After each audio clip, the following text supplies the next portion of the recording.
உலகம் முழுவதும் வாழக்கூடிய ஸ்ரீ குபேரன் டிவி நேயர்கள் அனைவருக்கும் உங்கள் தாம்பரம் ஸ்ரீ வாராகி ஈசனேசன் சுவாமியுடைய நல்லாசிகள், வாழ்த்துக்கள். ஜெய் வாராகி, ஜெய் வாராகி. செப்டம்பர் மாதம். இந்த செப்டம்பர் மாதம் முதல்ல கிரக அமைப்புகள், பிளானட்ஸ்லாம் எப்படி இருக்குன்னு பார்த்துப்போம். முக்கியமாக 2 மாற்றங்கள். ஒன்று, செப்டம்பர் 15ஆம் தேதி வரையிலும் சூரியன் சிம்ம வீட்டில் இருக்கிறாரு. அதுக்கப்புறம் புதன் வீடாக இருக்கக்கூடிய கன்னி ராசிக்கு வந்து விடுகிறார். இத்தனை நாளாக உலகமே கஷ்டப்பட்டது அப்படின்னு சொல்லலாம். ஒருத்தர் 2 பேர் இல்லை. காரணம், கன்னியில் இருந்த செவ்வாய். பொதுவாகவே 12 ராசி அன்பர்களுக்கும் ஒரு 2 மாதமாக எதுவுமே கண்ட்ரோலில் இல்லை, அப்படி தான் சொல்லணும். நீங்கள் எவ்வளோ புத்திசாலியாக இருந்து எவ்வளோ சிக்கனமாக இருந்தாலும், அல்லது ரொம்ப கேர்லெஸ்ஸாக இருந்து அதிகமாக செலவு பண்ணாலும், நீங்கள் எப்படி இருந்தாலும் இந்த விரயங்களை அடுத்து வரக்கூடிய செலவுகளை, அந்த எக்ஸ்பென்சஸை உங்களால் கண்ட்ரோல் பண்ணியிருக்கவே முடியாது. கன்னியில் செவ்வாய் தங்கினால் கடலும் வற்றி போகும். கடல் ஏதாவது வற்றி போய் நம்ம பார்க்க முடியுமா? ஆனால் கன்னியில் செவ்வாய் தங்கினால் கடலும் வற்றி போகுமா? அப்போ அந்த அளவுக்கு ட்ரையாக கொண்டு வந்துருமா? இது ஜோதிட சொல். உண்மையிலேயே அந்த வார்த்தை ஆக்டிவேட் ஆச்சு அப்படின்னு தான் நான் சொல்லுவேன். உண்மையிலேயே கடந்த 2 மாதங்கள் அந்த செவ்வாய் கன்னியில் இருக்கிறவர்களும் யாராக இருந்தாலும், சேமே 4 நாள் போய் ஹாஸ்பிட்டல் இருந்துட்டு வந்தாருன்னா பார்த்துக்கோங்க. அப்போது அது நிறைய கமாண்ட் இருக்குது, நமக்கு வேணாம். அப்போது யாராக இருந்தாலும் அந்த செவ்வாய் அந்த வேலையை செய்தது. அப்போ இந்த சூழ்நிலை முதல்ல மாறுது. யாராக இருந்தாலும் 12 ராசி அன்பர்களுக்கு ஒரு நல்ல செய்தி இந்த மாதத்தில், ஒரு மகிழ்ச்சியான செய்தி என்னன்னு கேட்டிங்கன்னா, உங்களுக்கு தொடர்ந்து நடந்து கொண்டிருக்கிற வீண் செலவுகள் குறையும். செலவுகளை கண்ட்ரோல் இல்லாமல் என்ன மீறி போய்கிட்டு இருக்கு சாமி, என்னால் தடுத்து நிப்பாட்ட முடியலை, எனக்கு நடக்கக்கூடிய செலவுகளை தடுக்க முடியவில்லை. தூங்கி எழுந்தால் ஏதோ ஒரு செலவு வருது. தூங்கி எழுந்தோம்னா என்ன ஃபோன் வருமோ, இன்றைக்கி எந்த பொருள் என்ன வேலை வைக்குமோன்னு தெரியல, ஆஃபீஸ் என்ன நடக்குமோன்னு தெரியல, அல்லது கம்பெனியில் எந்த பொருள் என்ன ஆகுமோன்னு எனக்கு தெரியல, என்ன வேலை வைப்பாங்கன்னு தெரியல, இல்லை எந்த டிரைவர் கால் பண்ணுவான்னு எனக்கு தெரியல சாமி. அப்போ தூங்கி எழுந்தோம்னா அந்த பயம் இருக்குது, இன்றைக்கி என்ன செலவு வரப்போதோ, என்ன கால் வரப்போதோ, என்ன ஃபோன் வரப்போதோன்னு. அந்த மாதிரி வீண் செலவுகள் இருக்குமேயானால், வீண் விரயங்கள் இருக்குமேயானால், அந்த சிறு சிறு விபத்துக்கள் அதெல்லாம் இருக்குமேயானால், அவையெல்லாம் டோட்டலாக சேஞ்ச் ஆக போது மீண்டும் ஒரு இயல்பு நிலைக்கு வாழ்க்கை திரும்பும். இதுதான் இந்த செப்டம்பர் மாதத்துக்கான ஒரு நல்ல மகிழ்ச்சியான செய்தி. ஃபஸ்ட்டு இந்த செய்தியை மனசில் வாங்கிப்போம். செவ்வாய் மாறிடுறாரு, அதனால் இயல்பு நிலைக்கு நீங்கள் எல்லாம் திரும்பி வந்து விடுவீர்கள். அதே போல் இந்த செவ்வாய் சனி சேர்க்கை, சனியும் செவ்வாயும் சேர்ந்து இருந்த காரணத்தினாலே நிறைய குறிப்பாக குடும்ப பெண்களுக்கு உடல்நிலை ஆரோக்கியம், செவ்வாய் சனி சேர்ந்தாக்கா அதுவும் இந்த கேதுவுடைய தொடர்பு வரும்போது அது ஆப்ரேஷன், சிறு சிறு ஆப்ரேஷன், கட்டினாலே ஒன்று அது கர்ப்பப்பையில் வரக்கூடியதாக இருக்கும், இல்லை செஸ்ட்டு கேன்சராக இருக்கும், அந்த மாதிரி இதேன்னு ஒன்று கட்டி தான், அதான் விஷயம். அப்போ உடல்நிலை ஆரோக்கியங்கள்லாம் நல்லா இம்ப்ரூவ் ஆக போகுது. ஹெல்த் வைஸ் நல்ல இம்ப்ரூவ்மெண்ட் இருக்கும். சிறு சிறு ஆப்ரேஷன்ஸு, சின்ன சின்ன விபத்துக்கள், கீழே விழுந்துட்டேன், மேலே விழுந்துட்டேன், வண்டியில் போகும்போது இப்படி ஆயிடுச்சு, சரி, இந்த மாதிரி சிறு சிறு விபத்துக்கள், எலும்பு முறிவுகள் போன்ற இன்ஜுரிஸ் இருக்குமே, ஆனால் அவையெல்லாம் கூட சரியாகக்கூடிய காலம். ஸோ ஹெல்த் வைஸ் நல்ல இம்ப்ரூவ்மெண்ட் இருக்கும். இன்னும் கூட சிங்கிள் லைனில் ஒரு வார்த்தை சொல்கிறேன், தைரியம் சொல்கிறேன். இந்த செப்டம்பர் மாதம் விபத்துக்கள் இருந்து நீங்கள் காப்பாற்றப்படுவீர்கள், விபத்துக்கள் குறையும். ஸோ 2 சப்ஜெக்ட், ஒன்று மன மகிழ்ச்சி, நிம்மதி, செலவுகள் குறையும், இன்னொன்று ஹெல்த்தில் நல்ல இம்ப்ரூவ்மெண்ட் இருக்க போகுது. அதே போல் இந்த textile business, gold business, architect செய்யக்கூடியவர்கள், ஆட்டோகேடு, பிளானர்ஸு, டிசைனர்ஸு, கலைத்துறை, இவங்க எல்லாருக்குமே கூட ஒரு அற்புதமான கால நேரம். ஏன்னா சுக்கிரன் அற்புதமான இடத்துல உட்காந்துருக்கிறாரு. அதே போல் தியேட்டர்ஸு, மால் சென்டர்ஸு, அப்புறம் திருமண மண்டபங்கள், இதெல்லாம் சுக்கிரனுடைய காரகத்துவம் எங்கெல்லாம் அப்ளை ஆகுமோ இவங்க எல்லாருக்குமே இந்த செப்டம்பர் மாதம் சிறப்பான மாதமாக அமைகிறது. ஸோ இப்படி நம்ம தனித்தனியாக பார்த்துக்கிட்டே போகலாம். வாருங்கள், உங்கள் ராசிக்கு என்ன நடக்க போகுது, உங்களுக்கு என்ன நடக்க போகுது அப்படிங்கிறத பார்த்துடலாம். அன்பார்ந்த கன்னிராசி அன்பர்களே, கன்னிராசி அன்பர்களே, செப்டம்பர் மாதம், இந்த செப்டம்பர் மாதத்தை பொறுத்தவரையில் கன்னிராசி அன்பர்களுக்கு சிறப்பான மாதம், ரொம்ப அற்புதமான கால நேரம். காரணம் என்னன்னு கேட்டிங்கனாக்கா, கன்னிராசி என்பர்களே, இதனால் வரையில் உங்கள் ராசியில் இருந்த செவ்வாய் பகவான் தான் இவ்வளோ பிரச்சனைக்கும் காரணம். ஒரு கன்னிராசி என்பர்களும் நீங்கள் யாராக வேண்டுமானாலும் இருங்க, நான் சொல்கிறது உண்மையா இல்லையா, உங்களுக்கு மேட்ச் ஆகதா இல்லையா அதை மட்டும் சொல்லுங்கள். சும்மாவாவது உங்களுக்கு நீங்கள் சூப்பராக இருப்பீங்க, அப்படி இருப்பீங்க, பிரகாசமாக இருப்பீங்க, அந்த மாதிரிலாம் சொல்வதை விட இயல்பாக இன்னைக்கு கால நேரம் உண்மையிலேயே கன்னிராசிக்கு எப்படி இருக்குது, அப்போ இவங்களை காப்பாற்றுறதுக்கு என்ன வழி, நான் அதை உண்மையை சொல்கிறேன். நீங்கள் யாராக வேண்டுமானாலும் இருங்க, கன்னிராசி அன்பர்களே, எப்போ உங்கள் ராசியில் செவ்வாய் பகவான் வந்து தங்கினாரோ அன்னிலிருந்தே உங்களுக்கு ஒரு வயராக பிடுங்கினா மாதிரி, ஃபியூஸ் பிடுங்கினா மாதிரி, சார்ஜ் பிடுங்கினா மாதிரி உங்கள்கிட்ட இருக்கிற எல்லா எனர்ஜியும் அவர் வந்து ஃபியூஸ் பண்ணியிருப்பார். உங்களை எதுவுமே அடுத்து செய்ய முடியாத அளவுக்கு உங்களை லாக் பண்ணியிருப்பார். முடக்கம் ஏற்பட்டிருக்கும். நான் சொல்கிறது உண்மையா இல்லையா, இல்லைனா சாமி நீங்கள் போய் சொல்கிறீங்க சாமி அப்படி கூட நீங்கள் சொல்லிட்டு போங்க. அந்த அளவுக்கு கன்னிராசி அன்பர்களை புரிந்து வைத்திருக்கின்றோம்.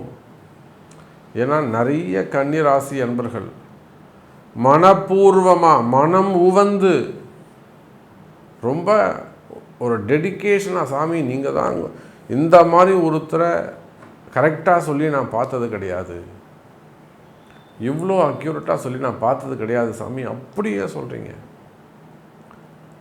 அப்போ கன்னிராசி அன்பர்களே, உங்களுடைய அந்த கஷ்டங்கள் எல்லாமே அப்படியே உங்களை ஒரு சேரில் உட்கார வச்சு சுற்றி கட்டி போட்டால் எப்படி இருக்கும், வாயை திறந்து விட்டுடணும்.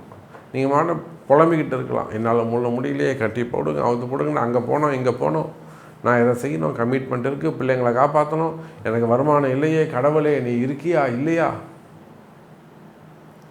எந்த மாதிரியெல்லாம் புலம்பக்கூடிய கன்னிராசி அன்பர்களே, எவ்வளவோ முயற்சி பண்ணிட்டீங்க.